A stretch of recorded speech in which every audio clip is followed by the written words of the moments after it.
அஸ்ஸலாமு அலைக்கும். Welcome to Sadha's kitchen. இன்றைக்கி நம்ம வீட்டிலே எப்படி கிறிஸ்பியான மூங் தால் வீட்டில் பண்ணலாம் அப்படின்னு தாங்க பார்க்க போகிறோம். இது செய்கிறது ரொம்ப கஷ்டம்லாம் கிடையாது, ரொம்ப சுலபமாகவே செஞ்சிடலாம். செம்ம டேஸ்ட்டாக இருக்கும். கடையில் வாங்குறத விட வீட்டில் செய்யும்போது ரொம்பவே டேஸ்ட்டாக இருக்குங்க. ரொம்ப கஷ்டம்லாம் கிடையாது, செம்ம ஈஸி செஞ்சு முடிச்சிடலாம். இதை நீங்கள் ஒரு மாதம் வரைக்கும் கூட ஸ்டோர் பண்ணலாம், நான் சொன்ன மாதிரி செஞ்சீங்க அப்படின்னா. இப்போ வாங்க இந்த கிறிஸ்பியான மூங் தால் எப்படி பண்ணலாம் அப்படின்றத பார்க்கலாம்.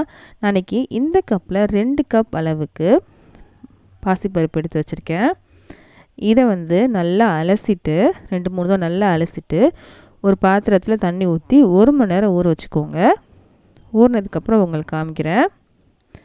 இங்கே பாருங்கள், ஊற வச்சுருக்கேன். இப்போது 1 மணி நேரம் நல்லாவே ஊறிடுச்சு. இப்போ தண்ணியில் நல்லா வடிச்சிட்டு நம்ம எடுத்துகிட்டு வந்துடலாம். இப்போ வடித்த மூங் தாலை ஒரு காட்டன் டவலில் போட்டு நம்ம ஈரப்பதம் போகிற அளவுக்கு இந்த மாதிரி வைக்க போகிறோம். ஃபேனுக்கு அடியில் இந்த மாதிரி எல்லா மூங் தாலையுமே சேர்த்துடலாம். சேர்த்துட்டு இப்படி பரப்பி விட்டுக்கோங்க. ஈரப்பதம் இருக்கும் இல்லையா, அப்படி தொட்டிங்க அப்படின்னா கையில் ஊட்டும். ஆனால் நம்ம ஃபேனுக்கு அடியில் அப்படியே விட்டோம் அப்படின்னா மூங் தால் லைட்டாக காஞ்சி ஒன்றோட ஒட்டாமல் இருக்கும். அப்படி இருந்தால் மட்டும்தான் நமக்கு பொரிக்கும் போது நல்ல கிறிஸ்பாகவும் வரும், ரொம்ப நாள் வரைக்கும் ஸ்டோர் பண்ணவும் முடியும். இப்போ 1/2 மணி நேரம் விட்டுட்டேன். பருப்பு பாருங்கள் நல்லாவே காஞ்சிருச்சு, அப்படியே உதிரியாக இருக்குது பாருங்கள். ஆனால் ஈரப்பதம் லைட்டாக இருக்கும், நம்ம ஊற வச்சுருக்கோம் இல்லையா, அதனால் இருக்கும். நல்லா உதிரியாக இருக்குது பருப்பு. இப்போ நமக்கு இது ரெடி ஆயிடுச்சு. இங்கே பாருங்கள், கையில் ஒட்டக்கூட இல்லை, நமக்கு இது ரெடி ஆயிடுச்சு. இந்த மாதிரி தான் இருக்கணும். இப்போ வாங்க பொரிக்கிறது எப்படின்னு பார்க்கலாம். கடையில் என்ன சூடு பண்ண வச்சுருக்கேன், இந்த சன்னி எடுத்து வச்சுருக்கேன். இதை தான் பொரிக்க போகிறோம் இதில் சேர்த்து. ஏன்னா பருப்பு சின்ன சின்னது இல்லையா, நம்ம பொரிச்சதுக்கப்புறம் எடுக்கிறது கஷ்டமாக இருக்கும். அதனால் இந்த சனியில் சேர்த்து நம்ம பொரிக்கும் போது இலையில் வடித்து எடுக்கிறதுக்கும் நமக்கு ஈஸியாக இருக்கும். இங்கே பாருங்கள், அப்படியே சேர்த்து நம்ம பொரிக்க ஆரம்பிச்சிடலாம். நல்லா கிறிஸ்பாக ஆகிற வரைக்கும் நம்ம நல்லா பொரிச்சு எடுத்துக்கலாம்.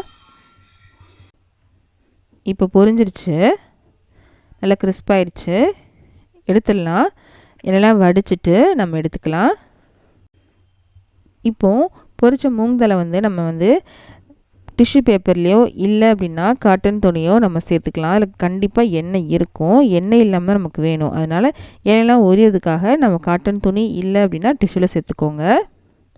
அப்போ தான் நமக்கு ரொம்ப நாள் வரைக்கும் ஸ்டோர் பண்ண முடியும். எண்ணெயோட வச்சிட்டிங்க அப்படின்னா ஒன்றோட ஒட்டி உங்களுக்கு ஒரு மாதிரி 2-3 நாள் ஒரு மாதிரி வாட வர ஆரம்பிச்சிடும். ரொம்ப நாள் வைக்கணும் அப்படின்னா இந்த மாதிரி வச்சுக்கோங்க.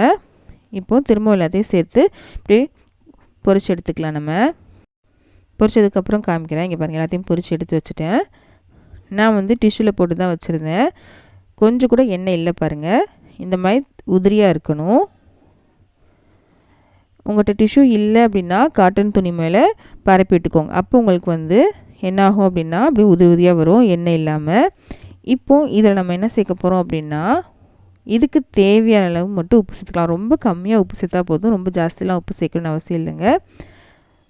1/4 டீஸ்பூன் அளவுக்கு உப்பு சேர்த்துருக்கேன். 2 கப்புக்கே 1/4 டீஸ்பூன் தான் எடுத்திருக்கேன். இதுக்கு மேலே சேர்த்திங்கன்னா உப்பு ஜாஸ்தி ஆயிரும்.